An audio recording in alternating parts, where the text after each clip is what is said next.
We're getting serious today. We're talking about toxic leadership. And this episode is a result of a high number of emails I received since the beginning of this year. I don't know what happened this year because when someone says, well, the economy gets tight, that happened in other years as well. But I never received such an enormous amount of emails where people said, could you please talk about toxic leadership? Many of them with very specific examples of what happened to them. And it's extremely important to know toxic leadership is an issue. However, it's a difficult issue. And that's why we're going to talk about it today. When it comes to toxic leadership, the first aspect is you have to identify it. And identifying it is more complicated than you think because not everything that you do not like automatically is toxic leadership. However, many things where people from other generations say this is just how business life is, many of these behaviors are toxic leadership, despite the fact that other generations back in the days accepted that behavior. So we need to talk about how to really find out if leadership is toxic or if someone is addressing important issues. And we're going to talk about the definition right here today. So first, toxic leadership. Step number one is, of course, you have to identify the situation. And it starts with quite, let's say, minor cases of toxic leadership. Minor doesn't make them less severe, but minor means they are not the worst cases of toxic leadership. Still unacceptable. So first, of course, is the lack of accountability. I give you an example. I delegate a task. When the task goes well, I say, look what a great leader I am. And when the task doesn't go that well, I say, it's your fault. You did this wrong. You had to do it better. Not my fault. It's your fault. Finger pointing. Maybe you heard of that. So people basically select if they are the hero or if someone else is the villain. But in any way, they are the hero. So the leader is always the hero. And another aspect of that often comes with it is micromanagement. People just want to check in, or they just, in high commas, want to help you. What they really do is control every single step of you on a daily, sometimes on an hourly basis. So lack of accountability and micromanagement is the beginning. That is something that quite a number of people already face. Many of them, by the way, leaders who perform that do it because they never learned how to lead. I was in the fortunate situation with every job I had before I started my own business that I had professional leadership training, intense professional leadership training, a year and a half with another employer. So really professional leadership training. And when you don't do that, you shouldn't be surprised that people don't know how to lead because every trade needs to be learned, no matter if it's being a handyman or if it's a leader. You have to learn how to lead people.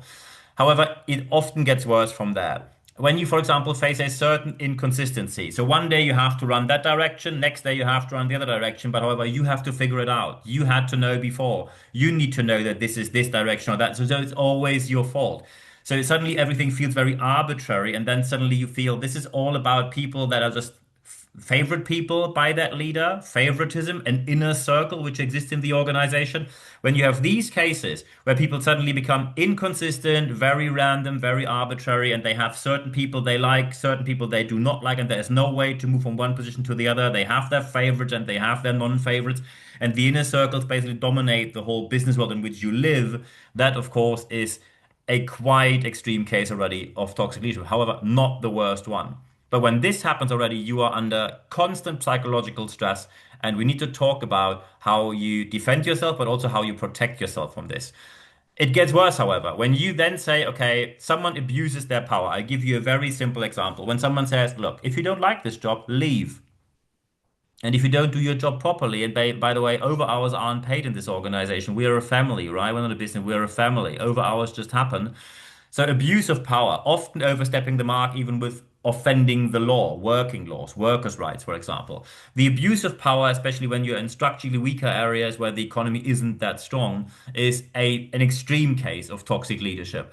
Often when you then speak up and say, I don't think this is right, you get public humiliation, and then suddenly people start to try to trick you into things, which usually starts with gaslighting, meaning people suddenly say they didn't say things, although you can often prove they said, and there are eyewitnesses who confirm that they say, no, I didn't say that, the classic gaslighting.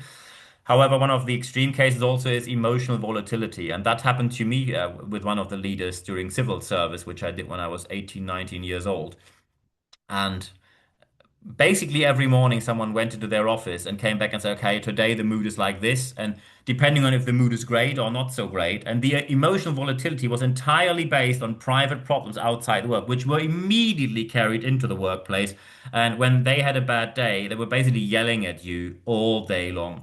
So the emotional volatility simply means that someone is unpredictable in many ways, even emotionally, and you have to deal with it. The emotional volatility often goes hand in hand with that they are abusing you either verbally, sometimes even physically, which is the most extreme case, or one of the most extreme cases. The emotional volatility, of course, is nothing which is acceptable for anyone working anywhere. So when you face this abuse of power, you get publicly humiliated, gaslighted, pretending to not have said things, although they did, and the emotional volatility, then you really have to take care of yourself very quickly. However, we have to acknowledge here that it can always get worse. When you now say, I'm going to publicly address that, be aware that you look at certain aspects. When you say, our leadership here is mainly fear-based, there's lots of suppression going on. As soon as you speak up, they overload you with work, only to say, look, I told you you can't do the job. I told you you're not right at the job. I told you you're not very good. But what they just did is they deliberately put an enormous amount of workload on you.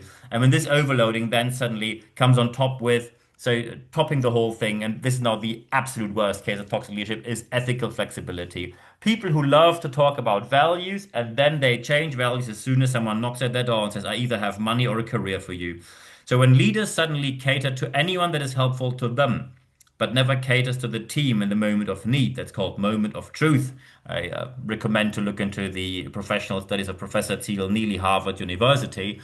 And the ethical flexibility simply means that everything is not predictable. And that, of course, makes you lose any kind of direction at work. So when you have this fear-based leadership, the suppression, the overloading, the ethical flexibility, you are in the highest and worst situation of toxic leadership. However, and now here comes the important difference. I already said not everything that you do not like automatically is toxic leadership. And that's an important distinguishment. When someone, for example, says, hey, I looked at your report and it's full of errors again. We sat down two, three times and I told you how to do it correctly. Here are errors again. I can prove them. These are the wrong numbers. So you either have to do it right or you're not up to the job. And we have to take a look into if you actually pass your probation time. And that's not toxic leadership. That's called feedback. And it's substantiated, it's put in the right setting, no public humiliation. You sit down with them in a meeting room, no one else knows about this. So someone tries to help you. And by the way, if someone puts you on a performance improvement plan, pipping you, as it's often professionally called, no one is a big fan of being pipped.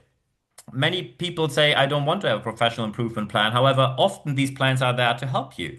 Because the last thing an organization wants is that you leave. They invested in you, they hired you, they put the money in there, and they hold no interest in making you leave anywhere, because then all the money and effort is lost. So when someone simply says, look, you didn't do something right, and they can prove it and try to help you, that's not toxic leadership. And unfortunately, some people now abuse the term toxic leadership and say, you criticized me, that's very toxic. It doesn't feel good for me. I don't have to do things that are not good for me. I don't have to. I really don't have to. And that is a massive issue. When you can't distinguish between toxicity and directness, and especially when you do it deliberately. So, for example, you want to prevent any kind of criticism, so you immediately throw toxic leadership at anyone who's criticizing you.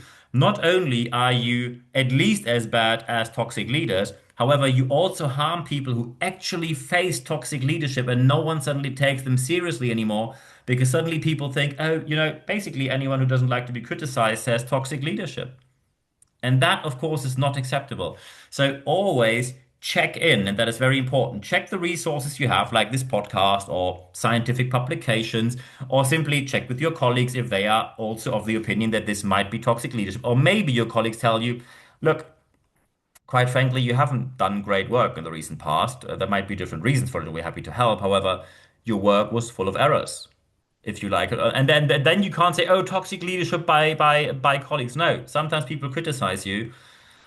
I can tell you I'm now doing another master's degree, and you get feedback where you say, I really appreciate if that's not if that's a bit more positive, but especially academic development means that you really have to check carefully that everything you do is based in science and not based on opinions. And then you have a hard and steep learning curve if you want to get better at that.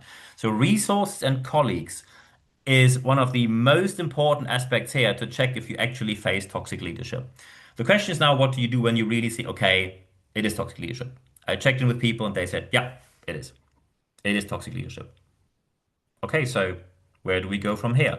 Very important is when it comes to the implementation, you have to defend yourself here. And the very first step is with that leader, name it. However, when you name it, you speak to the leader and say, look, this is what happened. The burden of proof, by the way, is with the one who makes the claim. So you need to have the burden of proof and then you have to address it. And quite a number of leaders actually appreciate that. And then they learn and then they change. However, some people do not. And very important is when you have an adult human being in front of you who probably is in business for a long time or in the organization for a long time or in the industry or whatnot else, don't try to therapy people when they don't agree.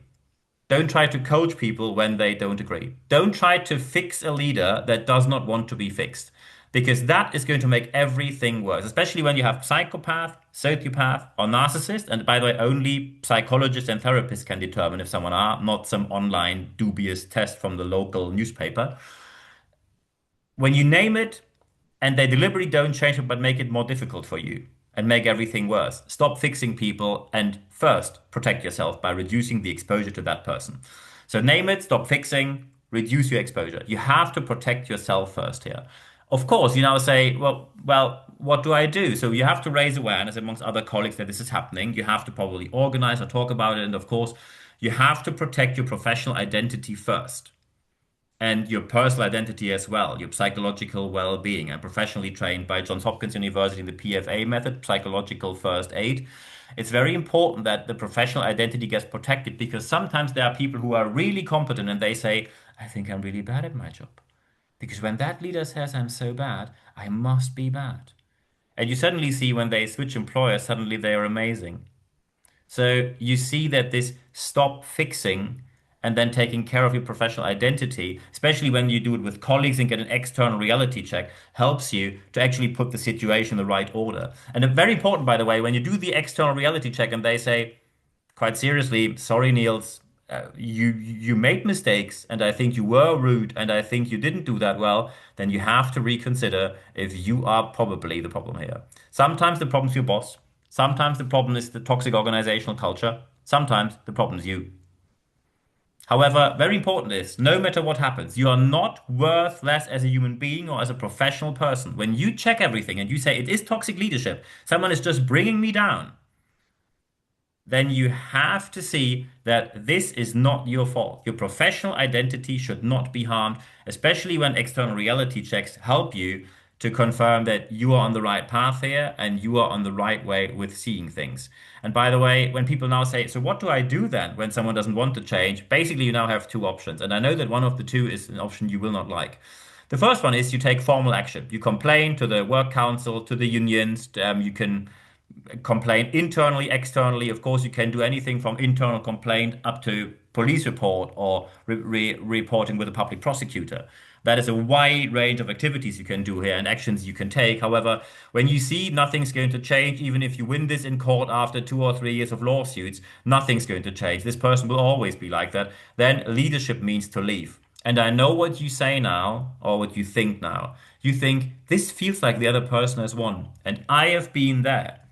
I have been I have been put into a situation with toxic leadership and I addressed it. And what happened was I was taken out of the team and put into a different team, which of course for me felt like a defeat. It felt like I've done something wrong here. Sorry. Fortunately, I had a good leader back in the days who took care of it. And he said, look, I can't tell you what we're doing right now, but we are dealing with this. We're just protecting you right now.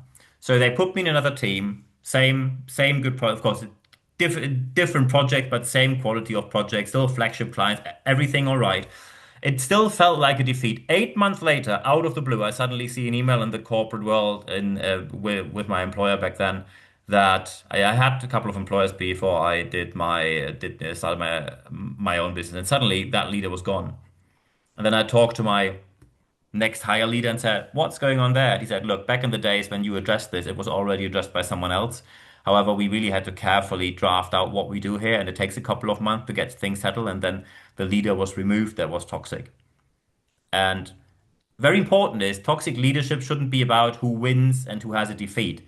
It should be how to find a solution that is viable for every human being involved to make the best situation for absolutely anyone involved.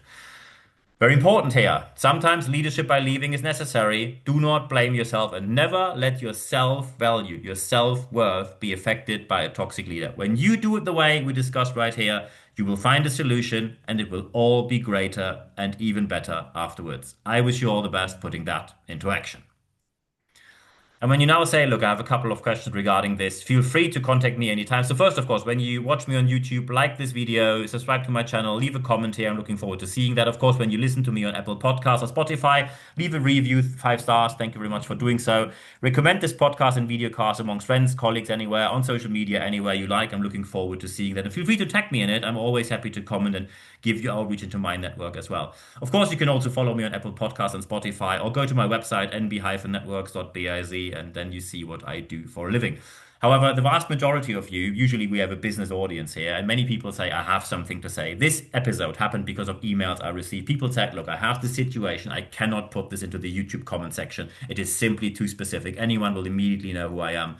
So you can always contact me. It's fully anonymous, of course. nb@nb-networks.com is my email address. I'm always looking forward to hearing from you. And by the way, if you now say, hey, I have an amazing expert you should talk to about this, or I have someone who really wants to be on your podcast, videocast, feel free to send me their contact data. We are always open to have experts on our channel, as you can see by the interviews we already have here.